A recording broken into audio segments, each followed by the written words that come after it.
Bene, oggi stiamo a parlare di un argomento di grande attualità che è l'Alzheimer. L'Alzheimer è la forma più comune di demenza generativa e in questo tavolo abbiamo delle persone che da molto tempo si occupano di questo argomento. In primis il dottor Mauro Antoniazzi, che è medico geriatra dell'ULSS e adesso è volontario del progetto Ricordati di me. Dottore, il 21 settembre scorso si è celebrata la 14ª giornata mondiale dell'Alzheimer. Quante sono le persone che soffrono di questa malattia nel nostro territorio? La malattia di Alzheimer e le altre forme di demenza sono considerate a tutti gli effetti una epidemia di questo millennio a causa principalmente dell'invecchiamento della popolazione e circa il 6-7% degli ultra 35 anni sono affetti da una qualche forma di demenza. La malattia di Alzheimer è la principale delle forme di demenza, quindi nel nostro territorio dobbiamo contare circa 3.000-3.500 persone affette da una qualche forma di demenza e quindi circa 1.800 saranno proprio malati di Alzheimer.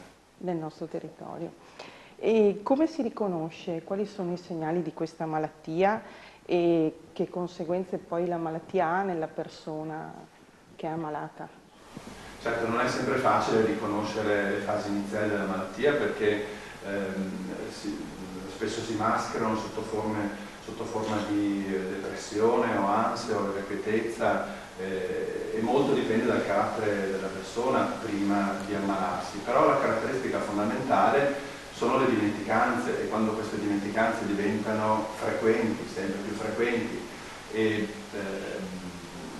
sempre più gravi insomma, nel corso del tempo, dobbiamo pensare che invece ci sia effettivamente un processo neurodegenerativo che sta portando via la mente. Ma c'è un'età dalla quale ci si può iniziare a preoccupare? La malattia è frequente dopo gli 80 anni e forse proprio per questo insomma, si confonde un po' con i meccanismi dell'invecchiamento della mente, quindi non è facile dopo gli 80 anni identificarla ai primi segni. Però insomma quando le dimenticanze si fanno frequenti e cominciano ad esserci degli errori importanti e cominciano i familiari cominciano a capire che la persona non può più essere lasciata da sola, vuol dire che poi la malattia probabilmente è conclamata. Nelle età inferiori, dai 60 agli 80, bisogna fare un po' più. Ma quindi c'è la possibilità di fare una diagnosi precoce? C'è a chi si rivolge oppure si va per step? La diagnosi precoce è fondamentale per aiutare la famiglia a trovare le risposte adeguate ai problemi che via via si vanno presentando e quindi quando le dimenticanze si fanno più frequenti è opportuno rivolgersi al proprio medico, parlarne con il proprio medico ed eventualmente fare degli accertamenti specialistici andando insomma dal centro per il decadimento cognitivo del reparto di geriatria dove si possono effettuare tutte le valutazioni per arrivare più precocemente possibile alla diagnosi. Ma una volta in cui si ha una diagnosi esiste una cura o esiste un percorso di tutela della persona ammalata? La malattia di Alzheimer e le altre forme di demenza non hanno un farmaco che sia in grado di far guarire la persona, ma la diagnosi precoce è importante perché ci sono, seppur una percentuale minore, insomma, delle demenze cosiddette secondarie dovute ad altre malattie come disturbi endocrini o disturbi o lesioni cerebrali che possono essere trattate, quindi un 5-10% di tutte le forme di demenza possono essere effettivamente guarite se si fa un interdiagnostico approfondito e completo. E tutto il resto, il rimanente, insomma 80-90% delle forme di demenza, la diagnosi precoce è importante per cominciare ad accompagnare la famiglia e la persona malata nell'utilizzo di tutti quei servizi che possono rendere la malattia più accettabile, insomma, Per sollevare, insomma. per sollevare la famiglia dal peso dell'assistenza. Sì. La ringrazio, dottore.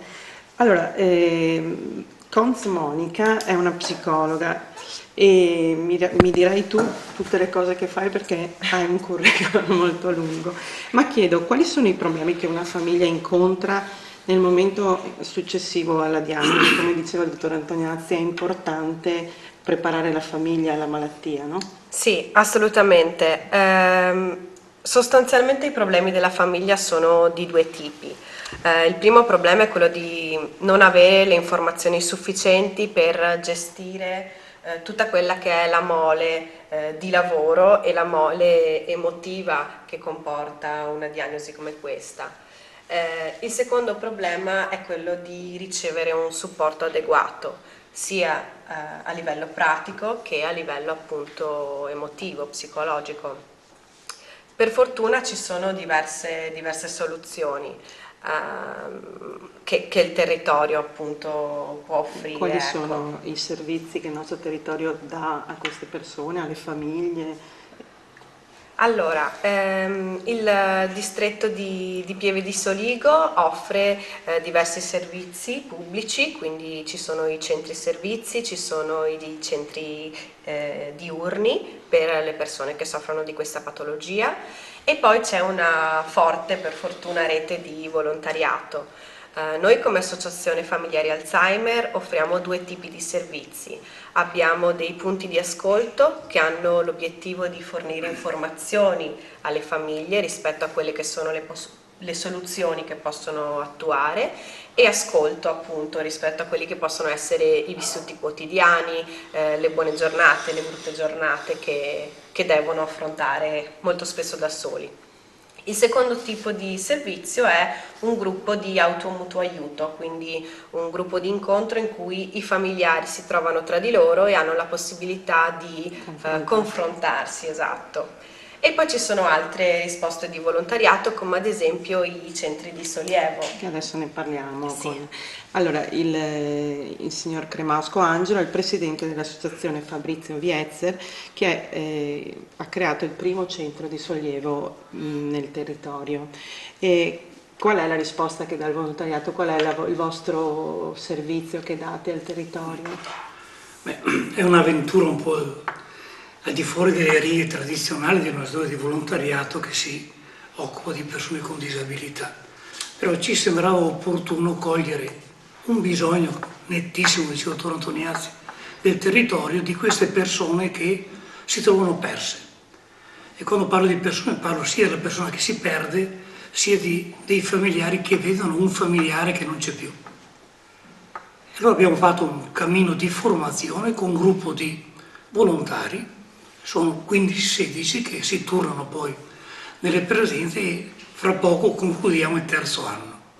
È un servizio molto semplice, direi, di buon vicinato, di accompagnamento, per cui 2 volte alla settimana queste persone, o accompagnate dai familiari o dai comuni di residenza, accedono per 3 ore il martedì e 3 ore il giovedì. Voi avete sede a Farra, però Io ho sede a Soligo, siete comune di Farra. Disponibili per tutto il territorio? Sì, noi abbiamo fatto una convenzione con 3 comuni, Farra, Pieve e Frontolo, però ci sono anche altri comuni che sono coinvolti.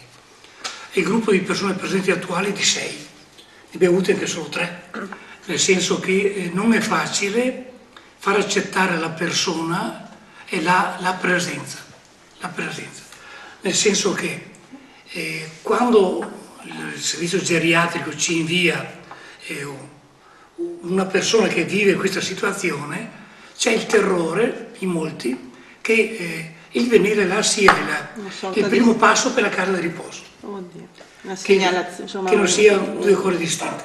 La famiglia invece la vive in maniera nettamente diversa, perché il centro di sollievo è anzitutto per la famiglia. si sente Per cui sa alleviata. che per quella mattinata può dedicarsi ad altre attività. Ma io volevo mettere in evidenza un aspetto, è quello dei volontari. Cioè, io sono molto prossimo all'età ormai di queste patologie, però i volontari hanno capito che crescono loro, cioè l'accudire, l'accogliere, l'accompagnare persone che vivono questa fase della loro vita, ma intanto ci fa riflettere sulla nostra vita personale. Poi le stesse attività che vengono fatte sono molto semplici, quindi non parlerei di nessun tipo di terapia, però di buona vicinanza, di buon accompagnamento. Per esempio, un'attività piccolissima che abbiamo messo in essere è quella dell'ortopensile. Dice, ma che cavolo vanno a pensare, no? Vedo che i nonni tutte le mattine vanno a vedere come è cresciuta la verdura o raccogliere la verdura. Una motivazione. È pensile perché l'abbiamo tenuto non all'altezza di terra, ma sopra elevato. Così non sarà che si pieghi. Oppure abbiamo una signora che si ricorda le poesie o le preghiere di quando era bambina, adesso ha 86 anni, no? E allora i volontari raccolgono, stiamo facendo un piccolo libricino dove... Quindi piccole cose che però sollevano le famiglie e aiutano le persone che hanno questa... L'ultimo ingresso è uno che sa suonare l'armonica a bocca, la spinetta la chiama lui, no? Ecco, lui ha un quarto d'ora dove il gruppo è strafelice. Lui si diverte perché suona, gli altri perché ci ballano e ci cantano sopra. Bellissimo. E questa è la terapia nostra, insomma. Ma facciamo tante cose. E abbiamo anche il signor Masel Giuseppe, che anche lui è presidente di un'altra associazione, di un altro centro sollievo che si chiama Associazione Media Età, e ha sede a Cappella Maggiore, Codogné e Codega di Sant'Urbano, o ha una convenzione con questi comuni. Cosa ci racconta della sua esperienza? L'associazione è un'associazione di volontariato che era nata non con questo scopo, ma di collaborare con le associazioni del territorio per presentare qualche bando e raccogliere qualche fondo per aiutare il territorio, eccetera. Poi 2 anni fa abbiamo firmato una convenzione con l'ULSS appunto per attivarci su questo mondo dei centri di sollievo. Noi come associazione assicuriamo i volontari, li aiutiamo in questa piccola preparazione, formazione iniziale per prepararsi ad accogliere queste persone, e nel tempo abbiamo aperto prima a Bibano di Codega e Sant'Urbano, poi a Cappella Maggiore e quasi un anno fa a Codogné.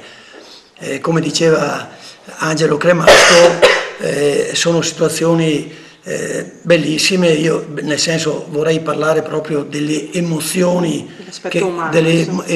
dell'aspetto umano che si vivono in questi centri, dove, come ben diceva Angelo, l'ospite trova il suo ambiente confidente, amichevole, eccetera, e vedi che pian pianino è a suo agio, anzi chiedono ai familiari portami che domani ritorno, quando è che ritorniamo, quindi ci rendiamo conto che vivono positivamente questa esperienza e che proprio riprendono quasi a vivere, perché diverse esperienze ho avuto modo di vedere anch'io. Una signora che è arrivata al centro che non parlava più, a casa sua non parlava più, in 2 settimane ha ripreso a parlare, a dialogare e è entrata in relazione con gli altri. Quindi un clima sereno. Un clima proprio sereno, amichevole, dove la convivenza è semplice, dove non si fanno, come diceva Angelo, azioni curative, ma proprio azioni emozionali, di relazione, dove veramente l'ospite vive bene, e abbiamo avuto modo di capire e constatare che i familiari non finiscono più di ringraziarti, ma veramente sono contentissimi, al di là delle 2 mattine che riescono a fare i loro lavori perché sono liberi, ma proprio anche si accorgono nel loro familiare quasi della felicità e anche un po' di miglioramento alle volte della propria situazione. Allora, la nostra prima parte con gli ospiti che hanno parlato di questa tematica si conclude qui, ne avremo una seconda nella quale sviscereremo altre argomentazioni riguardo all'Alzheimer. Grazie.